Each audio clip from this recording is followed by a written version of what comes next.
Bonjour à tous, je suis Gilles Mancillon, je viens vous saluer aujourd'hui, bienvenue sur ma chaîne. La plupart des matins, je me réveille en disant aujourd'hui je vais faire une pause, je vais pas faire de vidéo, et puis la journée se déroule et j'entends dans ma tête le fait des bienfaits de cette idée de venir communiquer. Donc voilà, je reviens à vous aujourd'hui et je vais tirer 4 cartes pour voir ce que les archanges, le monde angélique, le monde archangélique peut nous conseiller. Les archanges sont des êtres de lumière qui vivent dans un plan supérieur et ils sont en assistance à la vie. Donc c'est juste le fait d'être conscient de leur présence nous permet de nous ouvrir à des possibilités de ressources par rapport à plein de choses. Le 9 d'Ariel, c'est la plus haute sagesse pour nous. Vos rêves se réalisent. On n'a rien sans rien. Aimez les belles choses qu'offre la vie. Donc voilà, elle est en train de se courir sur un unicorne blanc avec elle a son drapeau, voilà, donc c'est vraiment des choses, bon, il faut comprendre que les choses, toutes choses arrivent en bon moment. Ce que l'on doit comprendre, c'est le 10 de Raphaël. Votre vie est faite d'amour et de grâce. Relation familiale harmonieuse, à la recherche du bonheur, voilà, c'est ce qu'il faut. C'est une recherche perpétuelle, mais bon, c'est de moment en moment. Là, il faut apprendre à faire le tri dans nos pensées pour voir quelles sont les pensées qui nous donnent des ressentis agréables et les pensées qui nous donnent des ressentis désagréables. Et petit à petit, il faut éliminer toutes les pensées qui peuvent nous apporter des ressentis désagréables. Parce que notre corps émotionnel, c'est notre baromètre. C'est ce qui nous permet, une fois qu'il est complètement... On est que dans ce bien-être, c'est à partir du moment où il y a ce bien-être, où il n'y a plus de résistance, que l'on peut commencer à recevoir et communiquer avec les mondes supérieurs. Ce que l'on doit faire, c'est le chevalier d'Ariel, digne de confiance, compréhensif, dévoué, drôle. Vous avez tant à faire. Définissez un programme très détaillé. Une personne gentille veille sur vous. Alors voilà, elle est en train de... C'est vraiment une carte qui nous dit que les choses avancent. Il faut avancer lentement mais sûrement. Il ne faut pas se laisser distraire. Et le message général pour nous, c'est encore une carte de monde. C'est le 3 d'Ariel. Faites ce que vous aimez. Important d'apprendre à faire ce que l'on aime. Parce que si on est pris dans des situations ou des choix qui ne sont pas voulus à ce moment-là, donc il faut vraiment arriver à se concentrer pour arriver à trouver une manière de vivre où toutes les choses que l'on fait, on peut les aimer. Évolution professionnelle ou artistique, travailler en équipe et coopérer. Ouais, il y a toutes sortes de nouveaux potentiels pour des nouvelles relations, des nouvelles connexions, des nouvelles possibilités de travailler en équipe. Voilà, j'espère que ce message aura été intéressant pour vous. Le tableau derrière moi, c'est un autoportrait astrologique. Alors ces tableaux sont assez... c'est bien de connaître son astrologie, parce que karmiquement parlant, quand on est né, on a été imprimé par ces astres. Et donc c'est pour ça qu'on dit Dieu prend note de la manière dont chaque enfant est né. C'est parce qu'il est imprimé célestiellement pour avoir des filtres de perception. En tant que poisson, ascendant poisson, bon, je suis très... un peu là-haut, quoi. Je suis pas très bien ancré. Et donc... je sais pas... Ah non, j'avais un signal sur mon téléphone pour me dire qu'il y a un problème mécanique. Et donc c'est bien de connaître son astrologie, au moins parce que les planètes sont des assistants, peu importe où elles se trouvent dans le ciel, on peut appeler leur énergie elles sont là pour nous rendre nos pouvoirs de créateur, nous aider à connecter avec cette partie supérieure de nous-mêmes. Alors rapidement, je voulais parler on peut parler de spiritualité, mais bon, il y a toujours des philosophes qui sont toujours posés la question sur la nature de Dieu, sur l'existence de Dieu. Donc il y a vraiment les gens qui croient et les gens qui ne croient pas.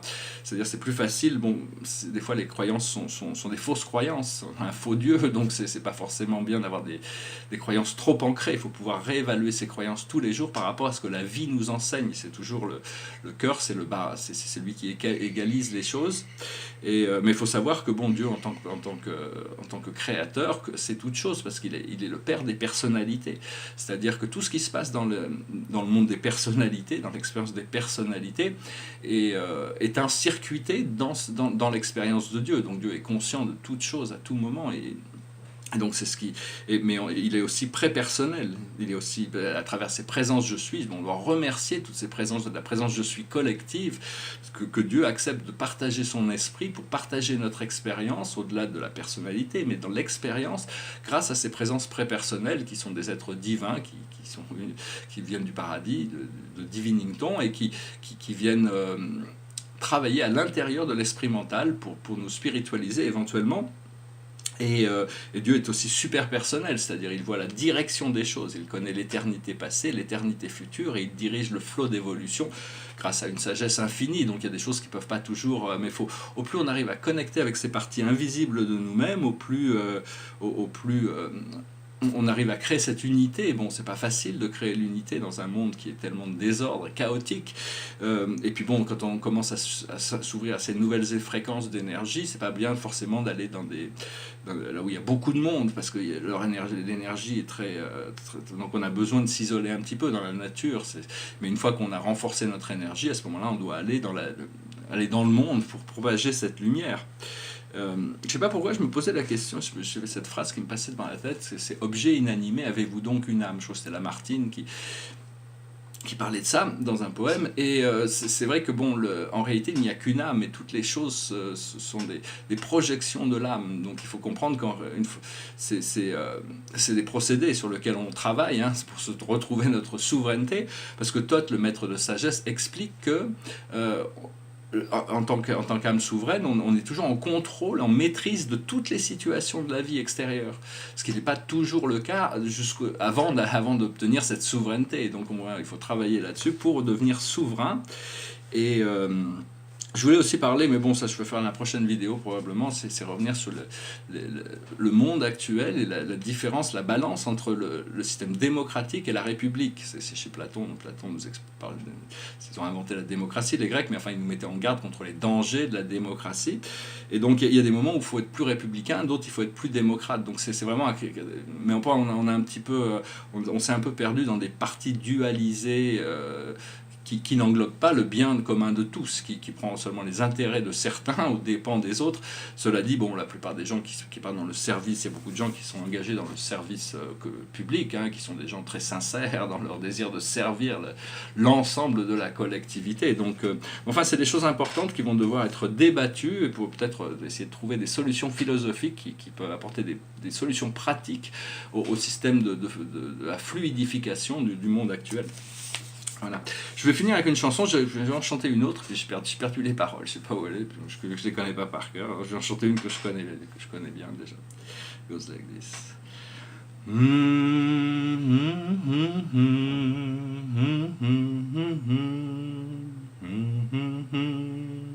Somewhere over the rainbow, way up high, there's a land that I heard of once in a lullaby. Somewhere over the rainbow, skies are blue, and the dream that you dare to dream, ready to come true. Someday I wish upon a star and wakes up where the clouds are far behind me, where troubles melt like lemon drops away above the chimney tops. That's where you'll find me. Somewhere over the rainbow, bluebirds fly. Birds fly over the rainbow. Why then, oh why can't I? If happy little bluebirds fly beyond the rainbow, why, oh why can't I? Follow the fellow who follows the dream, follow the rainbow over the stream, follow the yellow brick road, follow the yellow brick road, follow the yellow brick road.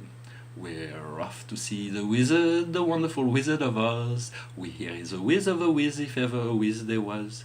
If ever a whiz there was, the Wizard of Oz is one because of the wonderful thing he does. We're off to see the wizard, the wonderful Wizard of Oz. Voilà, mais je vous remercie. Je pense associer ces deux chansons, elles sont très associables, disons. C'est le sens de la vie, c'est le rêve. Mais une fois qu'on arrive dans le rêve, il faut revenir à la source, au centre, pour voir quel est le magicien derrière le voile. Et donc voilà, je vous souhaite une excellente journée, un très très bon dimanche, puis je reviens à vous prochainement. Merci beaucoup, namasté.